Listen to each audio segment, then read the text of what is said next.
Welcome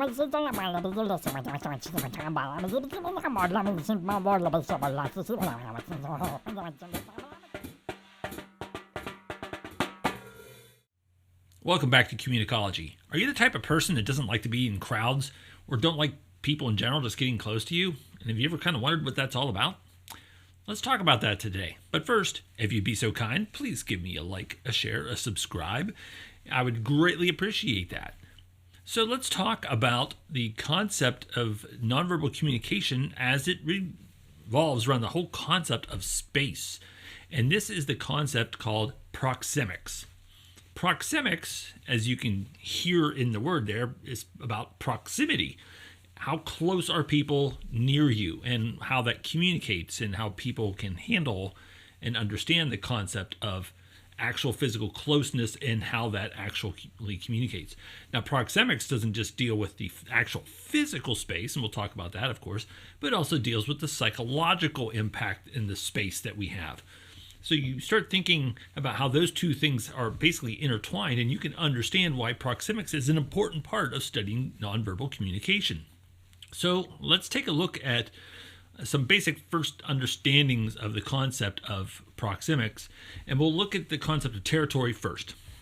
So when it comes to territory, that's fairly easy to understand. If you've ever walked a dog, you know what territory basically is. You walk a dog down the street, the thing pees on everything it sees. Why does it do that? It's marking its territory. Have you ever stopped and thought about that, though? Not the embarrassment of your dog peeing on everything, but the idea of why would it mark its territory? Well, it's basically telling every animal, every other dog in the region, this area is mine. Anything that goes on in here, it's under my purview. This is my domain.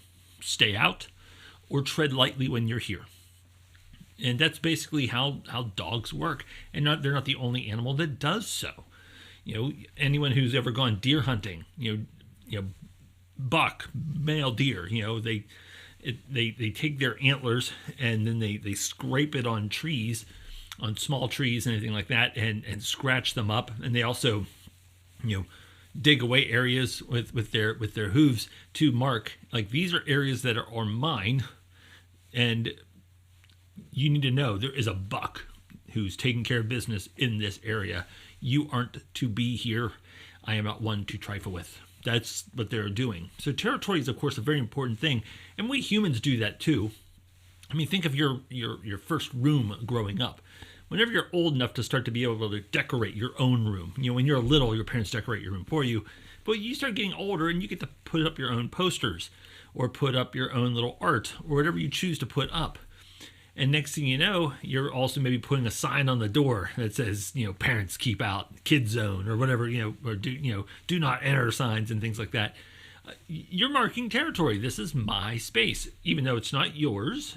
You know, you didn't buy the house, you don't own the house, but you're saying this is my space. Please understand and respect that boundary that this is my territory.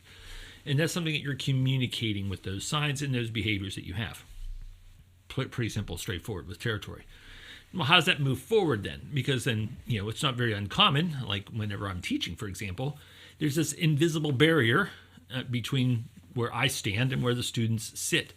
And there's no line on the floor. There's no wall. There's nothing built up. But it's understood that there's teacher space and then there's student space, which is why if you ever had a teacher that walks up and down the aisles, you know, while teaching or while you're taking a test to watch over your shoulder, you can understand, like, this feels weird. You're not supposed to be here. It's because they've invaded your territory.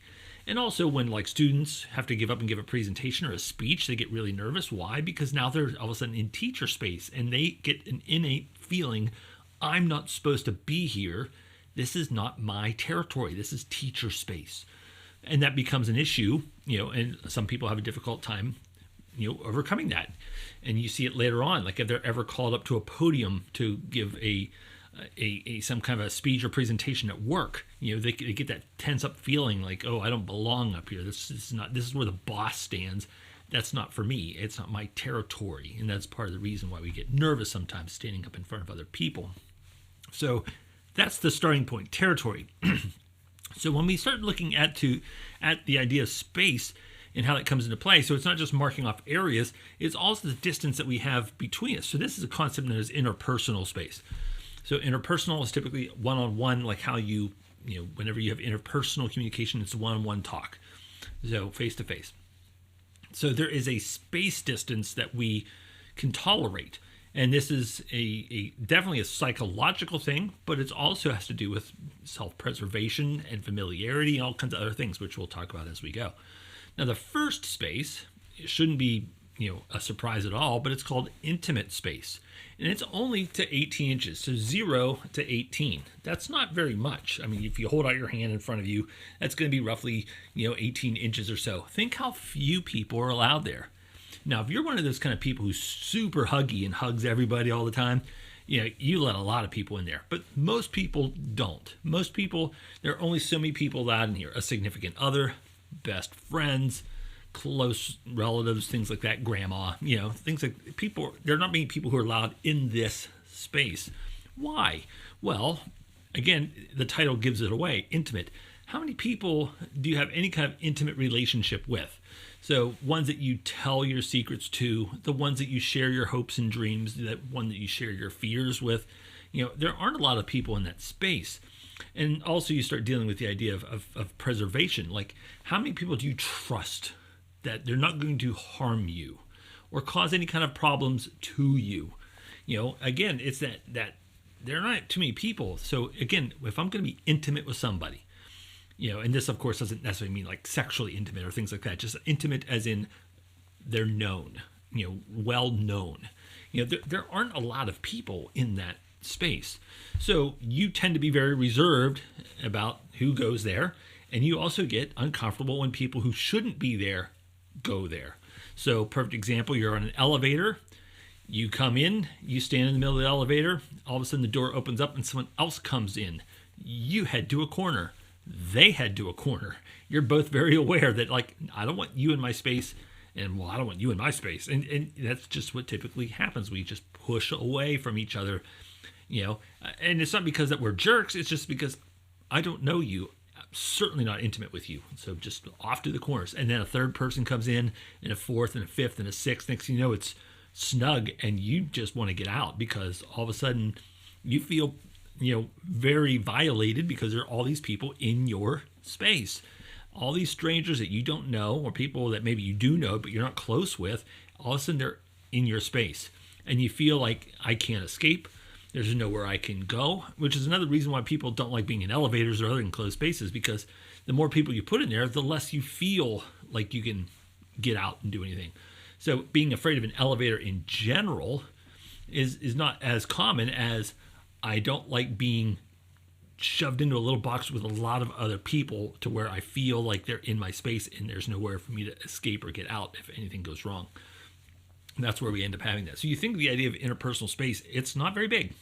And there aren't a lot of people in there, like I said, unless you're very huggy, but typically not too many people in there. It's also one of the reasons why during COVID or when people are sick that we feel so uneasy because, I'm a handshake kind of guy. So just being able to do that handshake thing. Nope, can't do that anymore. That's out the window. Or you can't hug either. And all of a sudden you start realizing, but I like that. Even if you're a kind of person who doesn't like a lot of people in that intimate space, you still kind of feel it and you're like, oh, I can't hug anybody, like at all. And that's where that need that we have for any kind of intimacy is blown apart because we're told, no, you can't hug. So that's one of those things that we tend to think in that intimate zone. So next one from there is called the personal zone. And the personal space area is from 18 inches, so like here, out to 4 feet. So 4 feet is not very far, but it's far enough. It's no longer intimate, so you're not going to be this close, but you're going to be, in that close space. Think of most conversations you have with people. You stand somewhere 3 to 4 feet away from them when you talk. If you stand any further, it's because I don't know you, don't trust you, and I'm going to keep you a little bit further away just in case. But you think of the idea, if I want to tell someone a secret, they get real close so I can whisper in their ear. That's an intimate moment. So, but now we're talking just regular conversation, so you're 3-4 feet away. So that's your max area. And you think how many people are allowed in that space? Certainly a lot more. not nearly as many as or as few as the intimate, definitely more than that. So then all of a sudden, most of your friends, colleagues, people that you know, probably trust them too, and that you're willing to, share things with them, but obviously not share deep things with them. And obviously they're not close enough they can get into here. They're still out there, because it takes a lot of knowledge to get to this intimate space. So you're still just out there in personal. Again, it's personal, so again, it's positive, and it's relational, so that's not an issue. So you're in that space. Again, lots of people are typically allowed in there, and people you have good relationships with. Now, people you don't get along with, you don't really want them in that space. And people who you don't know or don't trust, you typically don't like them being in that space. Now, this, of course, can change depending on the culture and how you were raised. Now, I'm speaking strictly from, an Americanized view of this. So some cultures actually don't mind standing closer to each other as they talk. In America, we call that being a close talker. Someone who stands too close, and it's like, you're too close. That's way too close. And there's a funny episode on Seinfeld that I typically show my students where, Jerry Seinfeld is having his conversation with another actor, and he just keeps getting closer and closer and closer. By the end of the episode, their noses are almost touching. And you can just feel, as they're watching it, just the uncomfortable feelings inside you just from watching these actors do it. And you know what that's like in front of you. But some cultures, that's normal. And again, not for us. There are other cultures that think 4 feet is too close, and they're further off. So they might have regular conversations at 6. So if you as an American go there and you stand 4 feet away from them, they look at you with suspicion and they back up a couple steps.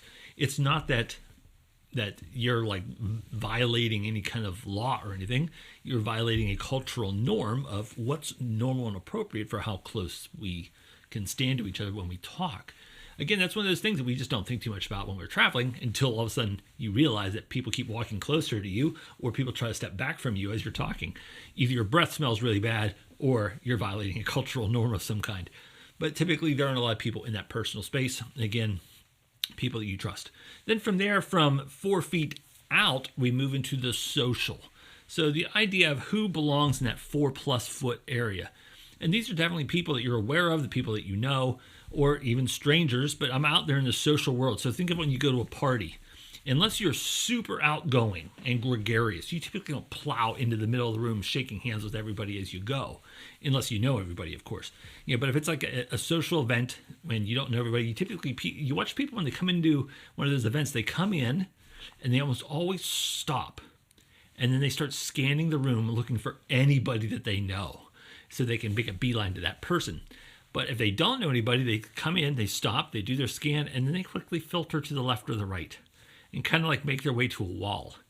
And they keep themselves in that 4 to 12 foot social space. Again, I'm here, I'm present, I'm not hiding from the world, but let's keep everybody at a distance. At least far enough I could observe. If we have to chat and we can kind of bridge something a little bit, maybe we do move towards that personal space of 4 feet, but let's just stay at 6 to 8, 10, whatever, let's just stay that far. We're safe until I get to know you, and then maybe we can talk. So you start having basic conversations like, hey, so how about that weather? Or did you catch the game last night? And then once you start realizing, we actually have a couple things we can talk about, then you start getting closer and closer and closer. But typically, in that social space, it's 4 to 12. Perfect example, this is myself in the classroom. So I'm up in teacher space, the students are in student space. But typically we're comfortable with that because it's also in a 4 foot to 12 foot space. So you look at students, how they sit. Some will sit in the front row, some will sit in the back row, some will sit in the middle, and things like that. Well, how comfortable are you? So the people in the front row are in that 4 foot space. The people in the back row are in the 12 foot space. So it's one of those things where you sit where you're comfortable, and that's not the only reason, of course, why people sit in the front versus the middle versus the back, but it is a reason. How comfortable, are you being close with other people? Now, the classroom, of course, makes a different dynamic too, because when students walk into a class on the first day, they do the same thing as you would as a party. You walk in, you look around, and the worst thing is you show up and you're the first one there, And then you're like, well, where do I sit? And what if somebody I don't like sits next to me? Or you're the last one there and you walk in and you have limited choices and you have to sit next to someone that maybe you don't know or don't like. You kind of show up like right in the right time. That way you can maybe see someone you already know and you can go sit next to them. But they'll do that. They'll walk in and then they'll kind of look around to see, well, where can I possibly sit? And then they'll filter to like one of the edges. They don't sit in the middle of the room. They'll filter to an edge. And so it's interesting to watch them do that, especially if they don't know the professor. They'll most certainly filter to the back row first and start filling. It's like a church, like they'll start at the back row and move up because they don't want to be that close to somebody that they hardly know or that they don't feel like they have that kind of personal relationship with, so they'll stay in the social realm. So the more comfortable you are with people, the more comfortable you are with what's being delivered, the more close you sit to the front. So the students who want to be intimately involved with the education and they own their education, they'll sit in the front because you have to pay attention. You can't nod off in the front. Well, you can, but you shouldn't. You feel the pressure not to. So that's the social. Then the last one is the public space. That's your 12 foot and out. So you think of the idea of who's allowed in that public space. Everybody else, because it's literally 12 foot to infinity, so as far out as you can possibly imagine. So obviously you go to a place and you see like a big crowd. You like you go to a county fair. I mean, there's just people everywhere, and you kind of like figure out, how can I work my way through this? And most people don't like when you're walking through like the midway area and you just got people everywhere and you got all these strangers passing by you really close, like inches, if not actually touching, as they go past you. And that, like, makes your skin crawl. It's because you're most comfortable with total strangers staying out there in that public space. And now they're in the intimate space because they're walking right beside you. And so that's where you get that tension. So that public space, is one of those reasons when you're walking down a street and you see somebody coming, you're on the sidewalk, you see someone coming, you don't know them. A lot of times you'll cross the side and walk on the other sidewalk. It has nothing to do with whether that person's male, female, black, white, old, young, looks tough, doesn't look tough. It's just like, I just don't want to be near another person, so I will walk over there. It's also one of those other reasons that when two people are walking towards each other and as soon as they get relatively close, I'll whip out the phone and start playing with the phone so I don't have to even look at you when I'm going past them, because I don't like having to have a stranger in my intimate space, because when you walk past each other on a sidewalk's 36 inches, so by the time you're both walking on it, you're in that intimate zone of each other, and I'd rather look at my phone than have to talk to you or look at you or think that I'm near you. And again, it's not like I don't like people kind of a thing. It's that I don't like strangers in my intimate space. Stay out there in public space, that 12 foot and out, just enjoy your life. Just do it over there. And I'll enjoy my life and keep myself free from offending you, and I'll just stay over here. And we do that until we tend to get to know each other, maybe a little bit more comfortable. We see each other more often. Then, okay, now I'm allowed in the social space, and then a little bit more, and then now you're allowed in my personal space, and then even more, and now I'm allowed in the intimate space. So you can see how, like, you can easily cut down and break down that concept of space. And those are the distances that really affect how we communicate. So we, again, the way that we act, the way that we react, the way that we, handle being around other people, you can tell a lot of times by the space. And when you pay attention, and you can see who is allowed in whose space. And when you're watching people interact with each other, you can see people, especially like, say, maybe you have a couple, and they're very much accustomed to being close to each other in the intimate space. And then when they're having a fight, you'll see that instant division where they're now in personal space. And one will want to make up with the other and try to give the other one a hug, and they'll slap their hands away or step back, and how dare you. And you see, like, no. In this moment, you're not allowed in my intimate space. I'm mad at you. And you'll see them have to stay in that personal space. And you can learn a lot just by watching people in their distance, how comfortable they are. So someone might step a little bit closer, the other one takes a step back. Why did that one person step closer? Why did the other person step back? And you can learn a lot about people just by watching that space distance. And it's one of those things that if you ever want to make someone uncomfortable, step into that zone. See how they react. That happens a lot of times with people. If you want to try to test them, you can do that kind of a thing and find that out. So that doesn't mean rush up and give everybody hugs. That's not what I mean at all. Of course, that's how you can end up with all kinds of problems. But at the end of the day, you'll see a lot of people don't like being in that intimate space with people that they just simply don't know, that they don't trust, they're not safe with. And that's where we are. Now, does that distance change for each of them? Yeah, sure. I mean, everybody is different. But generally, 0 to 18 inches, 18 to 4, 4 foot to 12 foot, 12 foot and beyond. Those are your basic standards for Americanized concepts of interpersonal space and how space can communicate both physically and, psychologically, and how close we are to each other. So that's what I have for you today. Thank you very much for tuning in. As always, please give me a like, a share, or a subscribe and comment. If you're comfortable with people near you or not, and what's your zone, and if you ever had a close talker kind of person before, those are always fun to deal with as well. If you didn't like what you heard today, that's okay. Thanks very, very much for tuning in anyway, and I'll see you next time on Communicology.